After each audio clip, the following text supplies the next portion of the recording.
Audio Jungle.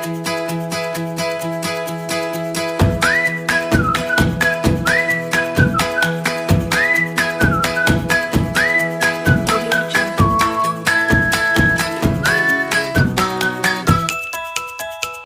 Perkenalkan, nama saya Elisa Fitri, STK 118026. Saya berasal dari Stek Balik Jiwa, jurusan Teknologi Hasil Perikanan. Pada video kali ini saya akan memaparkan mengenai bahan tambahan pangan secara meluas. Tonton terus sampai selesai. Oke. Yang pertama itu, apa itu bahan tambahan pangan? Bahan tambahan pangan adalah bahan atau campuran bahan yang secara alami bukan merupakan bagian dari bahan baku pangan, tetapi ditambahkan ke dalam pangan untuk mempengaruhi sifat atau bentuk pangan, antara lain bahan pewarna, pengawet, penyedap rasa, anti gumpal, pemucat, dan pengental. Selanjutnya itu, penggolongan bahan tambahan pangan terdiri dari beberapa. Yang pertama itu pewarna, yang kedua pemanis, yang ketiga pengawet, yang keempat antioksidan, dan yang kelima itu anti kempal, dan yang keenam itu penyedap rasa. Selanjutnya itu ada pengaturan keasaman, pemutih dan pematang tepung, pengemulsi, pengeras, dan sekuestran. Selanjutnya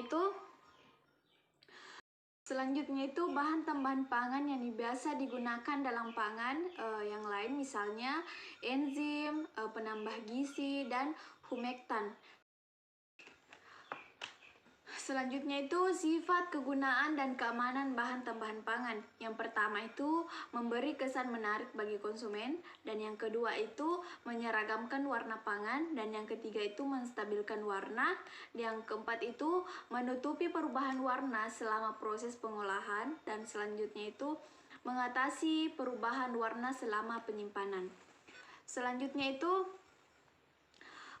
beberapa pewarna alami yang diizinkan dalam pangan menurut Peraturan Menteri Kesehatan Republik Indonesia Nomor 772 Menteri Kesehatan Republik Indonesia. Selanjutnya, yang pertama itu karamel, yang kedua beta-karoten, dan yang ketiga itu kurkumin. Selanjutnya itu selanjutnya itu tujuan penggunaan bahan tambahan pangan.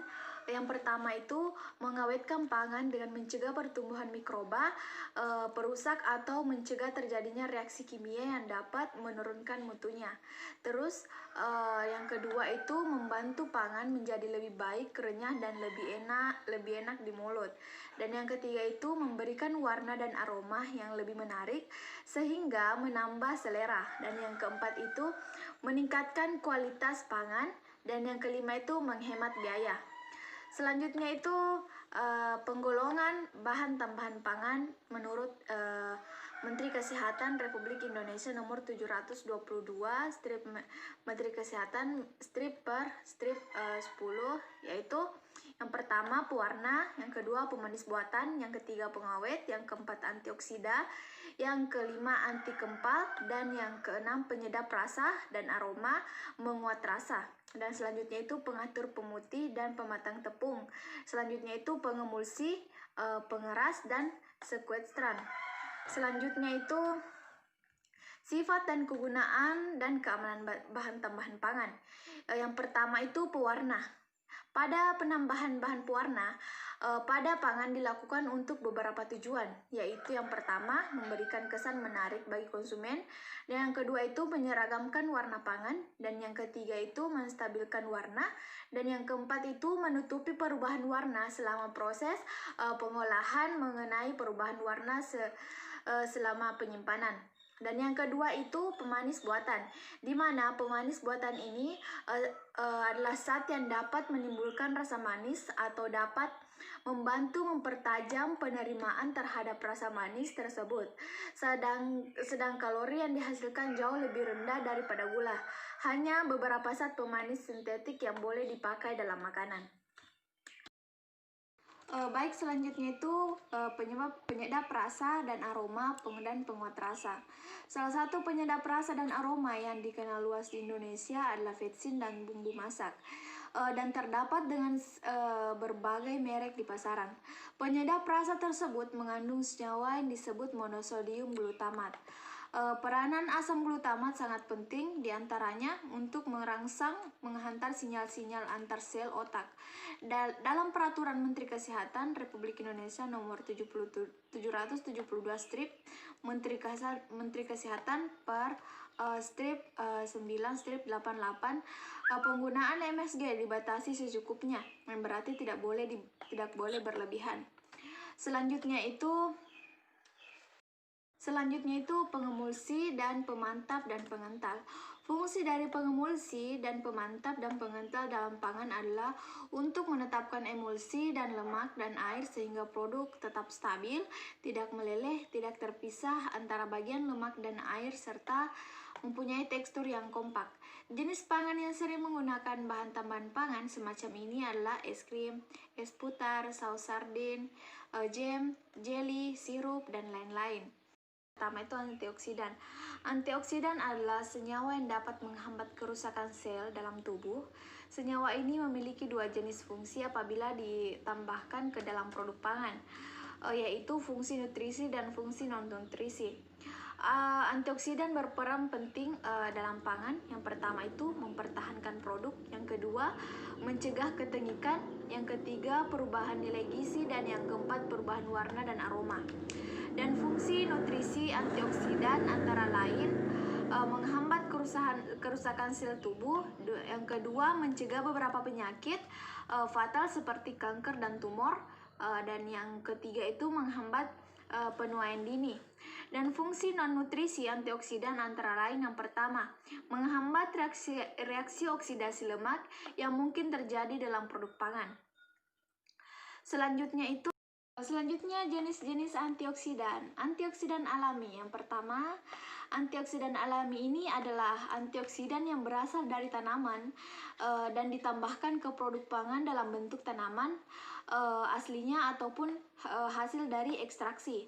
Contoh antioksidan alami yang pertama, tocopherol atau vitamin E, yang kedua itu beta karoten atau vitamin A, dan yang ketiga itu asam askorbat atau vitamin C. Kelemahan dari antioksidan alami ini adalah mudah rusak pada suhu tinggi, sehingga pada produk pangan diolah atau dimasak, fungsi antioksidan yang terkandung dalam produk tidak dapat bekerja secara optimal. Selanjutnya itu antioksidan sintetik, di mana antioksidan sintetik adalah antioksidan yang diperoleh dari hasil sintesis reaksi kimia yang diproses untuk tujuan komersial. Contoh antioksidan sintetik yang pertama, butil hidroksianisol atau biasa disebut BHA. Yang kedua itu butil hidroksitoluen atau BHT, dan yang ketiga itu tarsier butil hidroksinquinolin atau TBHQ. Jenis antioksidan di atas tersebut umum diaplikasikan pada produk makanan yang ringan, minyak goreng, mie instan, dan sebagainya. Selanjutnya itu pengatur keasaman. Pengatur keasaman yang biasa disebut asidulan merupakan senyawa kimia yang bersifat asam dan salah satu dari bahan tambahan pangan yang sengaja ditambahkan ke dalam pangan dalam berbagai tujuan. Tujuan yang pertamanya itu satu, bertindak sebagai bahan pengawet, dan yang kedua itu penegas rasa dan warna atau menyelubungi aftertaste yang tidak disukai, dan yang ketiga itu memberikan rasa asam, dan yang keempat itu mengidentifikasikan penerimaan rasa-rasa lain. Selanjutnya itu pengelompokan pengatur keasaman. Yang pertama, pengasaman terbagi beberapa macam. Yang pertama, asam asetat, suksinat, tartran, mulat, fumrat, laktat, pirufat, sitrat, pirofosfat, dan ortofosfat. Yang kedua itu basa terbagi beberapa macam, yaitu Na-sesquicarbonat, dan yang kedua itu natrium bikarbonat, dan yang ketiga natrium hidroksida dan amonium bikarbonat, dan yang ketiga itu penetral terbagi beberapa macam. Yang pertama asam-asam lemak jenuh dan asam-asam lemak yang tak jenuh. Selanjutnya itu pemutih dan pematang tepung. Pemutih dan pematang tepung adalah bahan yang dapat mempercepat proses pemutihan dan sekaligus pematangan tepung sehingga dapat memperbaiki mutu hasil pemanggangan, misalnya dalam pembuatan roti, kraker, biskuit, dan kue. Selanjutnya itu pemutih dan pematang tepung yang diizinkan digunakan dalam pangan. Yang pertama itu asam askorbat dan yang kedua itu natrium stearoyl 2 laktat. Selanjutnya itu anti kempal atau anti kerak. Anti kempal biasa ditambahkan ke dalam pangan yang berbentuk tepung atau bubuk. Oleh karena itu, peranannya di dalam pangan tidak secara langsung, tetapi terdapat di dalam bahan-bahan yang digunakan untuk membuat pangan seperti susu bubuk, tepung, terigu, gula, pasir, dan sebagainya. Bahan anti kempal yang diizinkan digunakan dalam bahan pangan. Yang pertama itu aluminium silikat, dan yang kedua kalsium aluminium silikat, dan yang ketiga itu kalsium silikat, dan yang keempat itu magnesium karbonat, dan yang kelima magnesium oksida dan magnesium silikat. Terus bahan tambahan pangan yang dilarang digunakan di dalam pangan. Yang pertama itu asam borat dan senyawanya, dan yang kedua asam salisilat dan garamnya. Dan yang ketiga itu dietil perikarbonat, yang keempat dulsin, yang kelima kalium klorat, dan keenam kloramefonikol, dan minyak nabati yang dibrominasi, nitrofurazon, dan formalin. Larangan penggunaan bahan tambahan pangan. Dilarang menggunakan agar bertujuan yang pertama untuk menyembunyikan penggunaan bahan yang salah atau tidak memenuhi persyaratan, dan yang kedua itu untuk menyembunyikan cara kerja yang bertentangan dengan cara produksi yang baik untuk pangan, dan yang ketiga itu untuk menyembunyikan kerusakan pangan, dan yang kedua itu dilarang memproduksi, mengimpor atau mengedarkan bahan tambahan pangan yang dilarang dan belum mendapatkan persetujuan dari Badan Pengawasan Obat dan Makanan. Dan dilarang mengedarkan bahan tambahan pangan yang diproduksi oleh produsen yang tidak terdaftar. Dan yang keempat itu dilarang mengedarkan bahan tambahan pangan yang tidak memenuhi persyaratan tentang label. Dan yang kelima, dilarang menggunakan bahan tambahan pangan melampaui batas maksimum penggunaan yang ditetapkan untuk masing-masing pangan yang bersangkutan.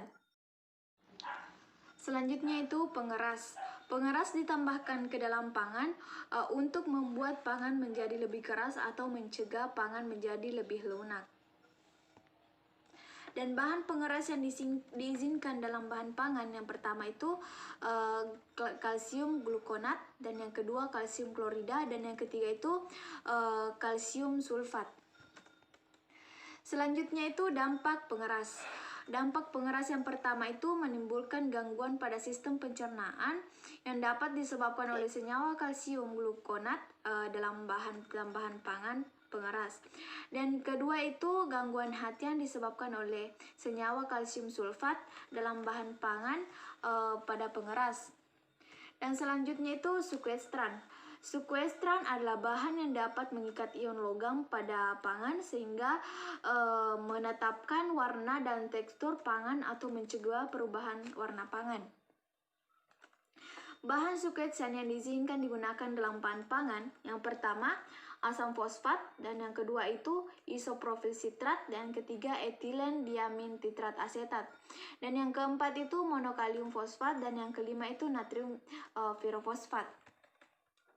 Dampak negatif sekuestran terdiri dari beberapa. Yang pertama itu rata-rata pertumbuhan lambat pada anak dan remaja, dan yang kedua itu tidak ada selera atau nafsu makan. Dan yang ketiga itu penyembuhan luka yang lambat, dan yang kelima kelelahan yang hebat, kerontokan pada rambut, dan selanjutnya itu ketidaknormalan pada kemampuan mengecap rasa dan mencium bau. Dan yang terakhir itu kesulitan dalam melihat di kegelapan, menurutnya produksi hormon pada pria atau biasa disebut dengan intrafertilitas. Audio Jungle.